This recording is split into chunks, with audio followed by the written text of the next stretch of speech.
60대 이상의 부부 생활, 도대체 어느 정도가 적당할까요? 경기도 안성에 사는 65세의 최병수 어르신은 최근 진료실에 조용히 들어와 이렇게 말했습니다. 선생님, 제가 아직도 일주일에 6번은 아내와 관계를 맺습니다. 그런데 아내가 요즘 들어 저를 피곤하다고 자주 구박하네요. 제가 이상한 건가요? 이런 고민은 의외로 드물지 않습니다. 많은 분들이 연세가 들어도 여전히 뜨거운 마음을 간직하고 계십니다. 그런데 이 시기에 부부 관계에 대해 이야기할 때 중요한 건 욕구보다 적정선입니다. 나이에 따라 몸은 자연스럽게 변화를 겪고 특히 남성의 경우엔 테스토스테론 수치가 점차 떨어지게 됩니다. 그로 인해 예전만큼의 체력은 유지되기 어렵고 무리하게 관계를 지속하면 오히려 건강에 악영향을 줄 수 있습니다. 하지만 여기서 중요한 건 단지 횟수나 빈도보다 서로를 이해하는 방식입니다. 나이가 들수록 부부 사이의 스킨십은 단순한 성적인 의미를 넘어 정서적 안정과 신뢰, 그리고 삶의 생기를 되찾는 수단이 되기도 합니다. 문제는 많은 부부가 이 시점에 서로의 변화를 충분히 말하지 못한 채 거리감을 느끼게 된다는 점입니다. 가령 남편은 여전히 강한 욕구를 느끼지만 아내는 오히려 몸이 예전 같지 않아 관계 자체를 피하게 되고, 아내는 다정한 포옹을 원하지만 남편은 이젠 나이 들어서 괜히 귀찮게 라며 돌아서게 되는 경우가 허다합니다. 또 어떤 부부는 너무 오랫동안 스킨십 없이 지내와서 다시 손을 잡는 것조차 어색해져 버리기도 하죠. 이런 상황에서 가장 필요한 건 솔직한 대화와 작은 스킨십부터 다시 시작하는 용기입니다. 서로를 원망하지 않고 부끄러워하지 않고 천천히 손을 잡고 함께 마음을 여는 것. 그게 바로 나이 들어서도 사랑할 수 있는 법입니다. 성적인 욕구는 숨길 것이 아니라 자연스러운 인간의 감정이며, 오히려 잘 조절하고 존중하며 나누는 것이 부부 관계를 건강하게 지키는 지름길이 됩니다. 연세가 들었다고 해서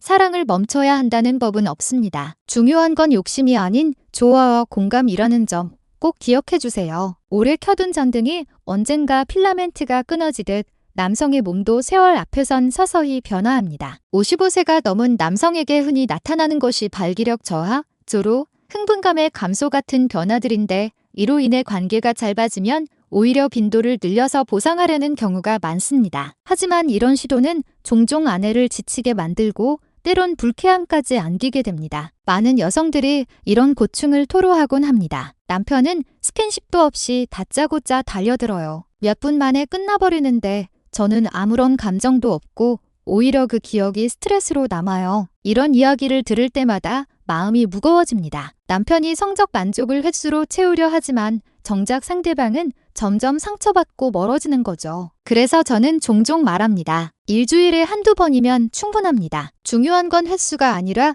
진심과 정성입니다. 매일 대충 때우는 식사가 아니라 일주일에 한 번이라도 마음을 담은 식사를 함께 한다면 오히려 그 기억이 더 따뜻하게 오래 남을 겁니다. 이 나이의 사랑은 서두를 필요가 없습니다. 향긋한 차처럼 천천히 스며드는 것이 가장 깊고 오래갑니다. 어느 날 성남시에 사는 53세의 박미자 여사가 진료실 구석 의자에 앉아 조심스레 물었습니다. 선생님, 저희 부부는 요즘 한 달에 한 번 겨우 가까워져요. 너무 적은 건가요? 그 눈빛엔 단순한 성생활이 아니라 부부 사이의 연결고리가 느슨해질까 두려운 마음이 담겨 있었습니다. 많은 분들이 오해합니다. 관계가 적어지면 애정도 사라진다고. 하지만 그건 꼭 그렇지만은 않습니다. 한 달에 한 번이라고 해서 이상하거나 부족한 건 아닙니다. 부부 사이의 친밀감은 절대적인 숫자로 측정되는 게 아니기 때문입니다. 그건 각자의 체력, 심리 상태, 삶의 리듬, 그리고 서로를 향한 배려와 이해에 따라 달라지는 조율의 영역입니다. 다만 심리학과 생리학 연구에 따르면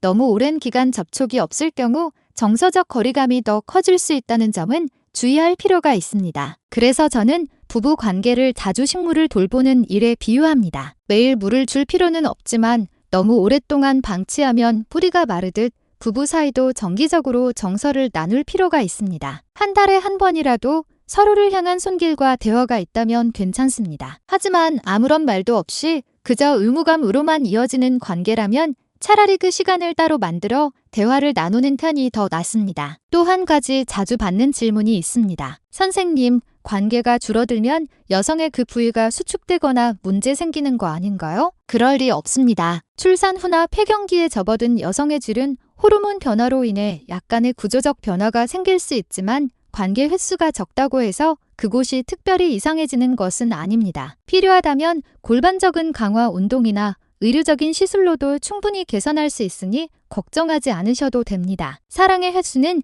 그 자체로 정답이 아닙니다. 남들보다 적다고 해서 불안해할 필요는 없습니다. 진짜 중요한 건 지금 서로를 얼마나 아끼고 얼마나 이해하며 얼마나 따뜻하게 나누고 있는가입니다. 한 달에 10번 과한 걸까요? 아니면 딱 좋은 걸까요? 58세의 강관호 씨는 밝고 건강한 인상으로 진료실에 들어오자마자 웃으며 말했습니다. 선생님, 저 한 달에 10번이면 욕심 많은 건가요? 아내는 괜찮다지만 딸아이는 듣고 얼굴 붉히면서 부모님 나이에 그게 뭐냐고 하네요. 이런 질문에 저는 늘 똑같이 대답합니다. 두 사람 모두 원하고 건강이 허락되고 마음이 편하다면 그 어떤 횟수도 과하다고 할 수 없습니다. 사실 한 달 10번은 일주일에 2~3번 정도입니다. 이건 많은 내과 및 성의학 전문가들이 중장년층에게 권장하는 이상적인 빈도이기도 합니다. 물론 어디까지나 기준일 뿐이고 중요한 건 그 횟수보다 내용입니다. 매번의 사랑이 서로를 위한 휴식이 되고 대화가 되고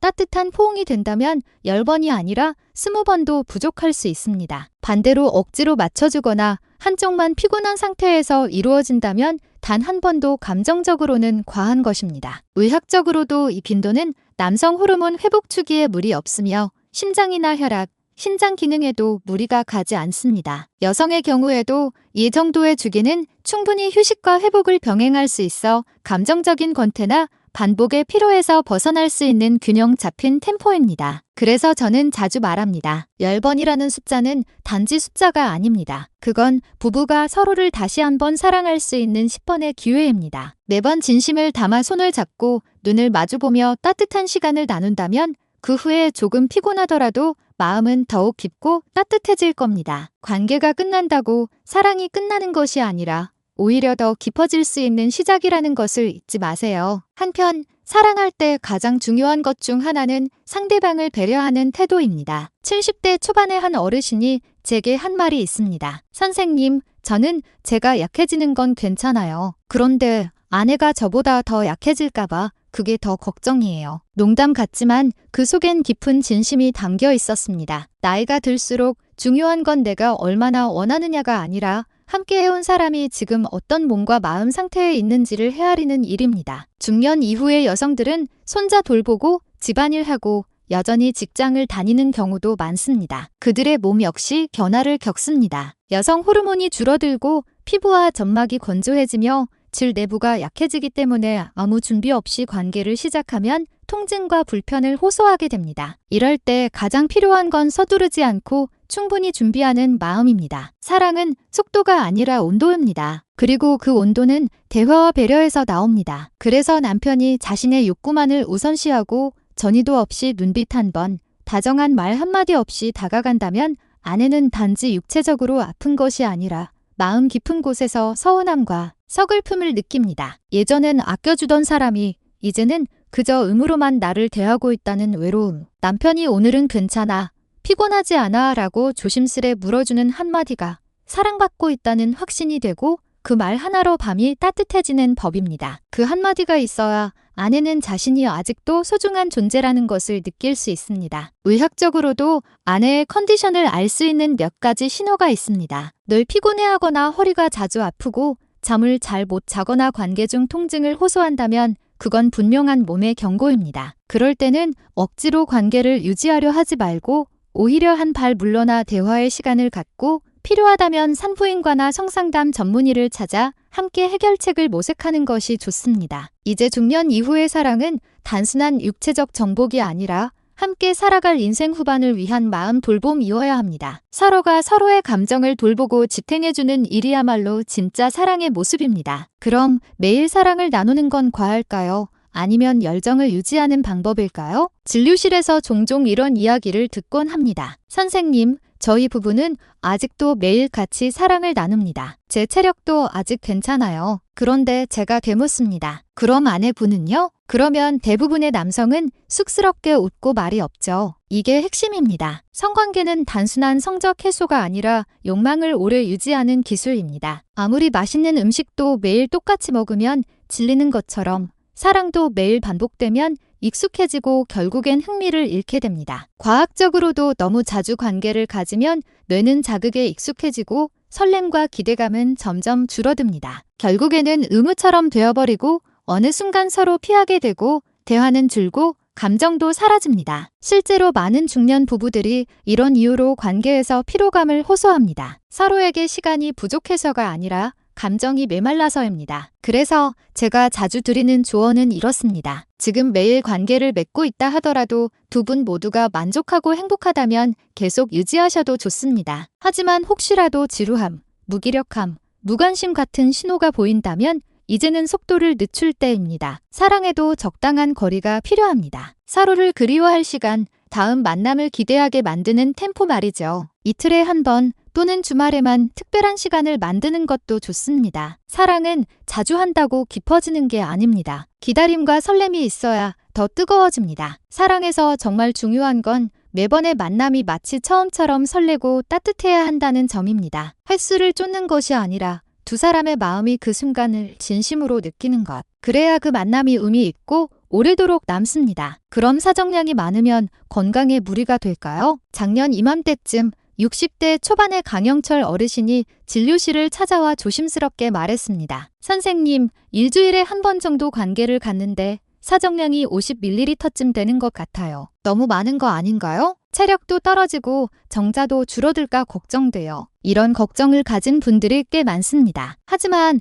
많은 분들이 정액과 정자, 양과 질을 혼동하고 계십니다. 쉽게 말씀드리자면 사정시 나오는 액체는 대부분이 정액이며 이 안에 정자는 극히 일부만 포함되어 있습니다. 마치 짠물에 녹아있는 소금처럼 눈에 보이는 건 물뿐이고 실제 핵심인 정자는 아주 미세한 존재죠. 그러니 많이 나왔다고 해서 정자가 많거나 건강한 건 아니고 적게 나왔다고 해서 나쁜 것도 아닙니다. 그 양은 개인의 수분 상태, 호르몬 분비, 관계 전 금욕 기간, 식습관, 나이 등 다양한 요인에 따라 달라집니다. 물을 적게 마시고 짜게 먹는 식습관만으로도 정액의 농도는 바뀔 수 있기에 단순한 양으로 성 기능이나 생식력을 판단하는 건 무리입니다. 진짜 중요한 건 질입니다. 즉, 그 관계가 두 사람 모두에게 만족스러웠는가? 사정 후 편안한가? 발기는 충분히 단단하고 오래 유지되었는가? 이런 요소들이야말로 건강한 성생활의 척도입니다. 이미 자녀가 충분하고 임신 계획이 없다면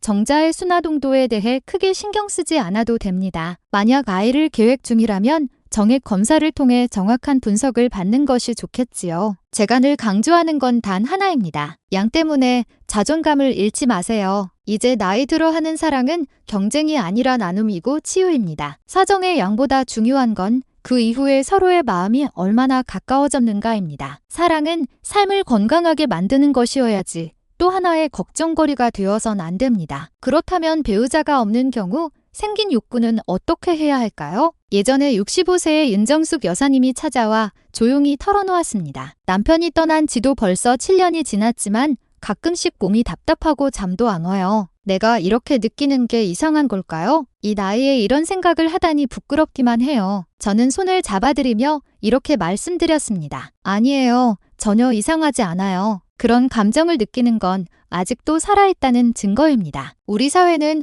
어르신들의 성적 욕구를 여전히 터부시하는 경향이 있습니다. 나이 들면 성욕도 사라진다는 고정관념은 진실이 아닙니다. 욕망은 나이보다 마음과 건강 상태에 더 큰 영향을 받습니다. 실제로 많은 분들이 사별했거나 함께 살고 있지만 상대가 더 이상 욕구를 느끼지 않게 된 경우 외로움과 갈망 속에서도 아무 말도 하지 못하고 있습니다. 그런 외로움은 단지 육체적인 것이 아니라 점차 정신적인 고립으로 이어지고 결국엔 불면, 피로, 우울감으로까지 발전합니다. 이 모든 건 부끄러운 일이 아닙니다. 그저 인정하고 받아들이는 것부터가 치유의 시작입니다. 마음이 살아있는 한 감정도 살아있습니다. 그리고 그 감정을 존중해줄 때 진짜 건강한 삶이 시작되는 법입니다. 그렇다면 혼자서 스스로 욕구를 해소하는 것은 괜찮은 일일까요? 저는 분명하게 말씀드립니다. 그건 절대 부끄러운 일이 아니며 오히려 건강을 위한 자연스러운 방법 중 하나입니다. 자위행위는 스트레스를 줄이고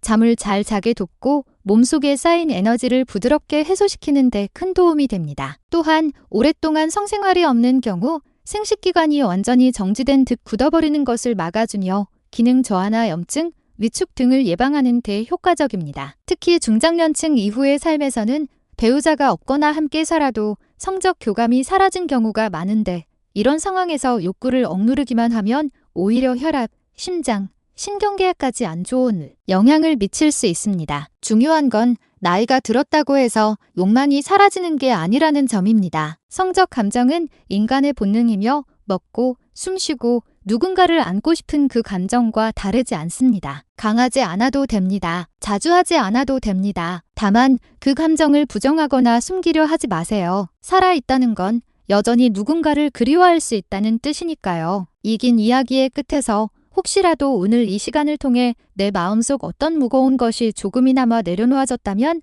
저는 그걸로 충분히 기쁩니다. 이제 우리에게 중요한 건 얼마나 오래 사느냐보다 얼마나 나답게, 평온하게, 따뜻하게 살아가느냐입니다. 사랑은 반드시 젊을 때만의 특권이 아닙니다. 중년과 노년의 사랑은 더 깊고 더 신중하며 더 정제된 선택의 사랑입니다. 젊을 때의 사랑이 열정이라면 나이 들어 하는 사랑은 머물기로 결정한 사랑입니다. 함께 있는 것, 조용히 눈을 바라보는 것, 서로의 고단함을 말 없이 알아주는 것, 그 모든 것이 이 시기의 진짜 사랑입니다. 욕구가 남아있다는 사실에 죄책감을 느낄 필요도 침묵할 이유도 없습니다. 건강한 성의식은 전인적 건강의 일부입니다. 나이와 상관없이 우리가 조절할 줄 알고 상대를 배려할 줄 안다면 사랑은 언제든지 가능하고 아름답습니다. 이 긴 대화를 함께 해주신 여러분께 진심으로 감사드립니다. 혹시 마음속에 아직 털어놓지 못한 것이 있다면 언제든 편하게 나눠주세요. 저는